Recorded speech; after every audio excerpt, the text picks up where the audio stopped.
Bonjour tout le monde, Marc Biba avec vous. Dans cette vidéo, on va finir le TD. Le TD de la génétique bactérienne. Vous avez le QCM. QCM. Quels sont les résultats d'un échange de matériel génétique par conjugaison entre une bactérie F+ et une bactérie F-? Alors, la bactérie donatrice devient F-, la bactérie donatrice reste F+, la bactérie réceptrice devient HFR, la bactérie réceptrice devient F+. Alors arrêtez la vidéo et essayez de répondre. Alors la réponse c'est la bactérie donatrice reste F+, et la bactérie réceptrice devient F+. Pour la question numéro 2, lors de la conjugaison bactérienne, le transfert de matériel génétique est bidirectionnel. Il y a une différenciation sexuelle entre les souches parentales. Il y a nécessité d'un contact physique entre les bactéries. Le transfert de matériel génétique exige la présence permanente d'un plasmide de fertilité autonome.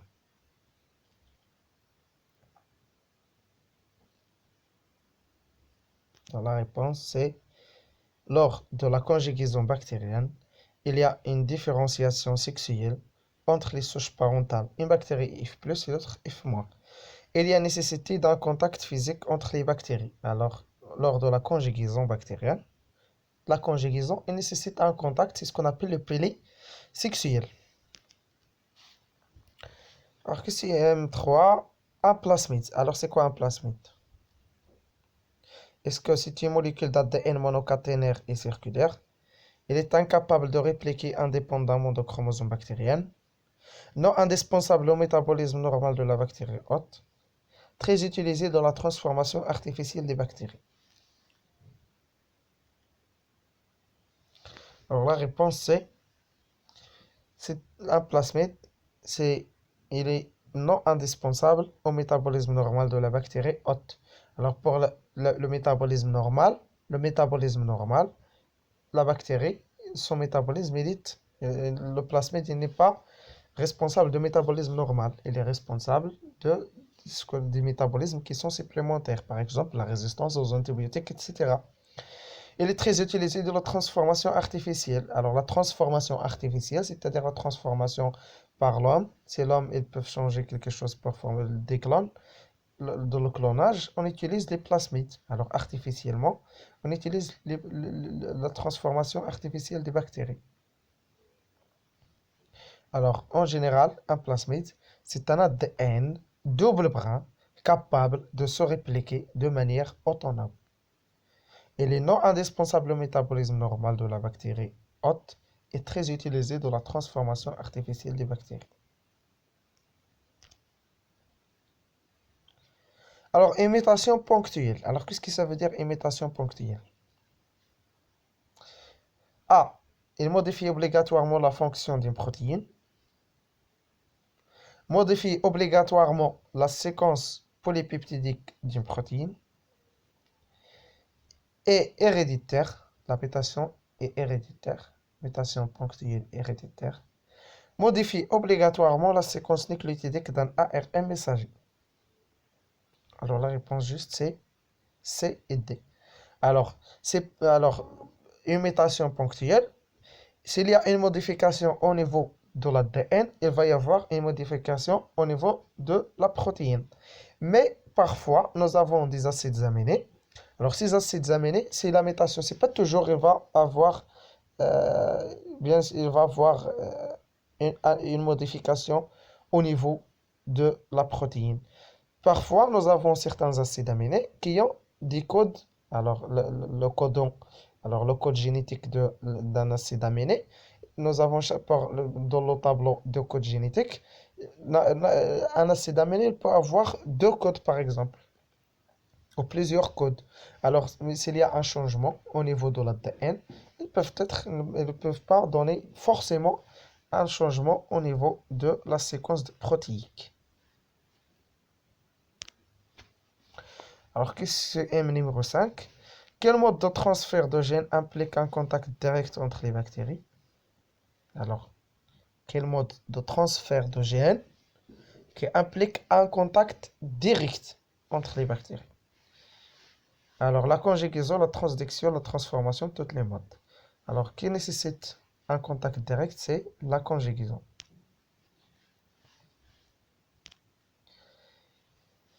Alors, indiquez si les propositions suivantes sont vraies ou fausses. Justifiez vos réponses.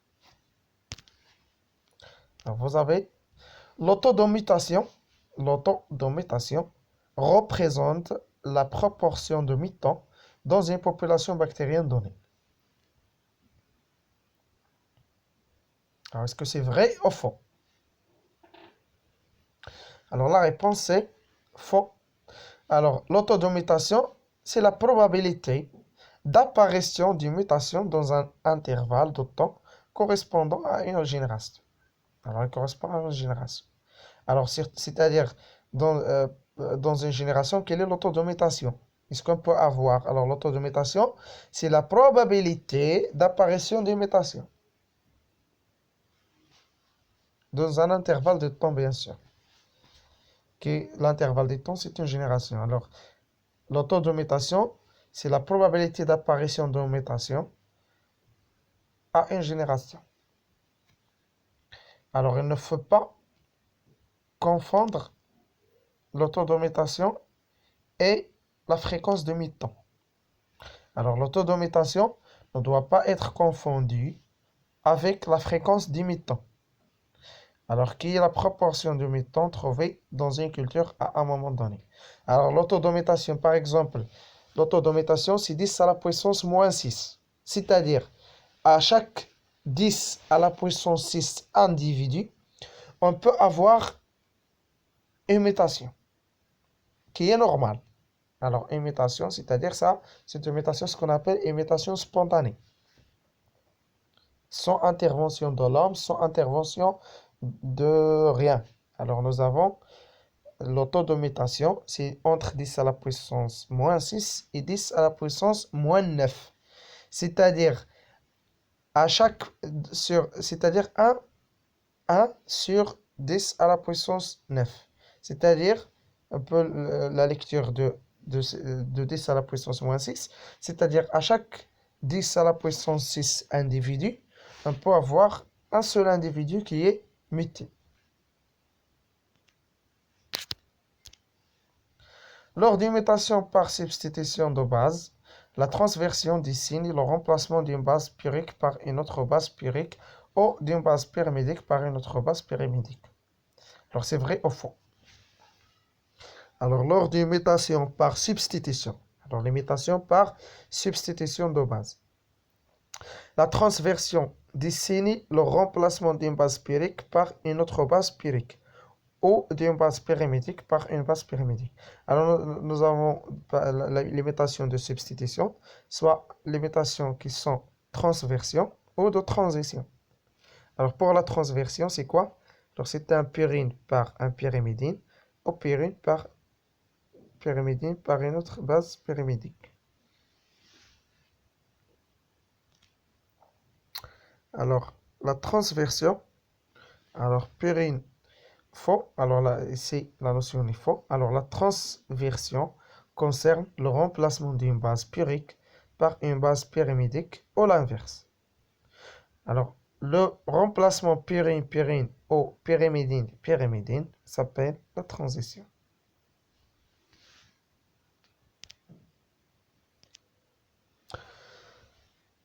Alors vrai ou faux?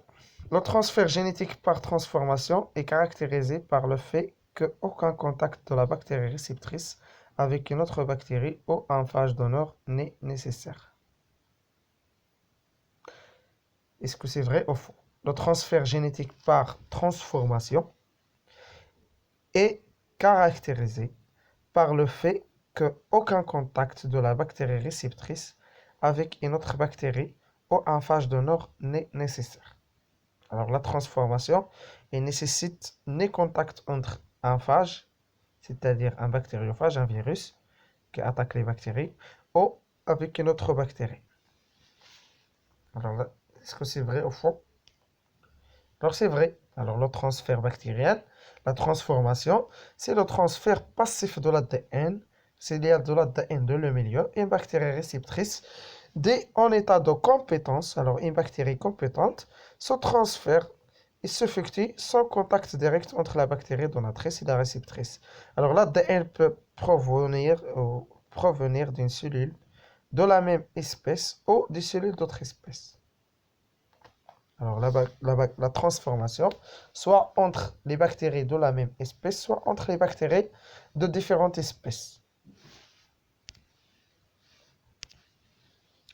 Alors lors du phénomène de conjugaison, les métaux HFR sont caractérisés par le fait que le facteur F est intégré au génome de la cellule donatrice. Lors du phénomène de conjugaison, les métaux HFR sont caractérisés par le fait que le facteur F est intégré au génome de la cellule donatrice. Alors, est-ce que le facteur F est intégré au génome de la cellule donatrice? Alors, lors du phénomène de conjugaison, les métaux HFR sont caractérisés par le fait que le facteur F est intégré au génome de la cellule donatrice. Alors, bien sûr, c'est vrai. Alors, le facteur F, il est intégré dans le génome. Alors, ça, c'est le cours, bien sûr. Alors, dans ces états, le facteur F est intégré dans le chromosome bactérien via un événement de recombinaison. Alors, le facteur F, HFR, une bactérie HFR, il a le facteur F. C'est une bactérie qui est capable d'intégrer un ADN double bras dans son génome.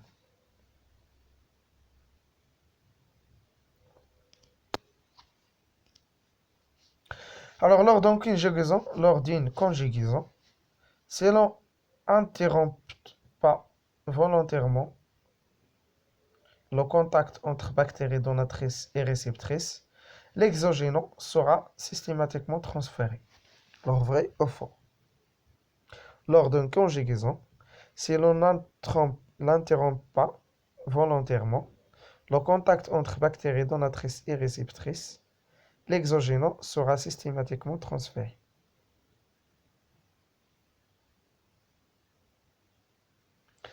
Alors, est-ce que c'est on n'interrompt pas volontairement le contact entre les bactéries donatrices et réceptrices, l'exogénome sera systématiquement transféré? Est-ce que lors de la conjugaison, il va y avoir une transformation de l'exogénome systématiquement? Donc, la réponse c'est faux. Alors, la transformation, c'est le transfert intégral est très rare. Alors, la conjugaison, elle ne s'interrompt d'elle-même. Elle ne s'interrompt d'elle-même. Alors, s'interrompt d'elle-même. Alors, elle nécessite un contact entre les deux bactéries. Alors, la conjugaison, toujours, c'est pas volontairement, mais il nécessite un contact entre les bactéries. Alors, lors de la conjugaison, il y a formation de ce qu'on appelle de paires, c'est-à-dire le bout des pilules sexuelles vient de contacter de la bactérie réceptrice et un pont de conjugaison se forme entre les deux cellules. C'est par ce pont que l'ADN va passer de donneur vers le receveur, c'est-à-dire pour que la bactérie peut transformer son contenu génétique, il a besoin, dans un premier temps, d'être compétente et de donner un pilier qui est sexuel. Mais les couples appareillés peuvent être séparés par les forces de scission et la conjugaison est alors interrompue. Ainsi, les couples appareillés restent associés seulement pour un court moment. Alors, c'est-à-dire la transformation, on peut contrôler la transformation par le temps. Alors, nous avons dit que le temps, le passage de gènes, il est par le temps. Alors, si le temps augmente, le passage de nombre de gènes augmente. Alors, la question 6, le fait que le facteur F soit intégré au génome bactérien, conjugaison HFR, a pour conséquence que le transfert ne pourra se faire que dans une direction donnée à partir de l'épisome et non dans un sens ou dans l'autre comme dans le transfert F plus F moins.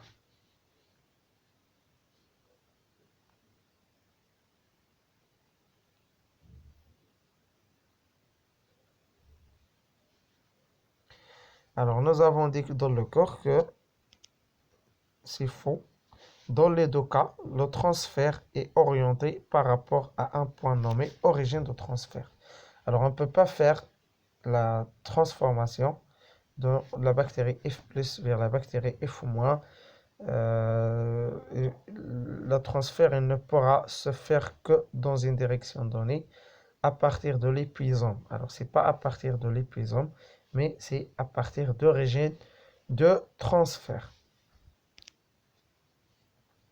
Alors, les bactéries HFR dérivent de bactéries F+. Le facteur F n'est plus autonome, il est intégré au chromosome bactérien. On parle d'épisome. Alors, vous avez l'exercice numéro 1. Alors, cet exercice-là, alors soit une culture d'Escherichia coli sensible à la tétracycline, antibiotique produit par une bactérie de genre Streptomycine. La dilution 10 de cette culture étalée à raison de 0,1 ml sur 1 milliogélosé en boîte de Petri, dont après incubation à 37 degrés C pendant 24 heures, des unités formant colonie. Alors 0,1 ml de la culture initiale non diluée est étalée sur 1 milliogélosé additionné de tétracycline. Après incubation, à 37 degrés pendant 24 heures, la boîte de Petri montre 5 unités formant colonie. Question 1. Définir les termes suivants. Mutation, mutation ponctuelle, temps de mutation. La question numéro 2. Donner les caractères de mutation. Question 3. Calculer le taux de mutation U des résistants à la tétracycline. La culture initiale est traitée par des rayons ultraviolets, puis étalée comme précédemment à raison de 0,1 ml sur le même milieu gélosé à la tétracycline. Après incubation à 37 degrés C, pendant 24 heures, le dénombrement donnait 500 unités ferment colonie. Calculer le taux de mutation U des résistants à la tétracycline et comparer cette valeur à celle trouvée précédemment et conclure. Alors, arrêtez la vidéo pour bien sûr arrêtez la vidéo pour répondre à les questions. Alors, vous avez des questions. Alors, la réponse c'est rapport la définition. Une mutation, c'est une modification rare qui touche le génome bactérien. La mutation ponctuelle est une mutation qui n'affecte qu'un seul paire de bases à un endroit donné. Le taux de mutation, c'est la probabilité pour une bactérie de muter pendant le temps d'une génération. Le taux de mutation spontanée est de l'ordre de 10 à la puissance moins 6 à 10 à la puissance moins 9. Pour la question numéro 2, donner les caractères d'une mutation. Alors, 1. La spontanéité. La mutation est spontanée, c'est-à-dire elle est au hasard ou induction. Et les discontinuités. Deuxième caractère brusque, tout ou rien. Alors, discontinuité de la mutation. Troisième caractère de mutation, c'est la stabilité, c'est-à-dire il est héréditaire. Quatrième caractère de la mutation, c'est la rareté, elle est rare. Et finalement, le cinquième caractère, c'est la spécificité et indépendance. Alors, une mutation, elle est spontanée, discontinue, stable, rare et spécifique. Alors ça, les caractères d'une mutation. Alors, chaque mutation, elle est spontanée, discontinue, stable, rare et spécifique. Alors, calculer le taux de mutation des résistants à la tétracycline. Alors, la question numéro 3. Alors, il faut d'abord déterminer le titre ou la concentration bactérienne de la culture d'Escherichia coli. Alors, la concentration C est égale à 10 colonies fois 10 à la puissance 8, c'est-à-dire le facteur de dilution, est égal à 10 à la puissance 9 par 0,1 ml est égal à 10 à la puissance 10. et n'étant formant colonie. Alors, le nombre de mi-temps, alors I1, pour calculer I1, est égal au nombre de mi-temps divisé sur le nombre total des individus qui composent la population analysée. Alors, le nombre de mi-temps est égal à 5 sur 10 à la puissance 9. Alors, donc, le taux de mutation spontanée à la tétracycline, c'est 5 sur 10 à la puissance moins 9. Alors, 5 fois 10 à la puissance moins 9. C'est-à-dire, le taux de mutation ici, c'est 5 à chaque 10 à la puissance moins 9. À chaque 10 à la puissance 9 bactéries, nous avons 5 bactéries mutantes.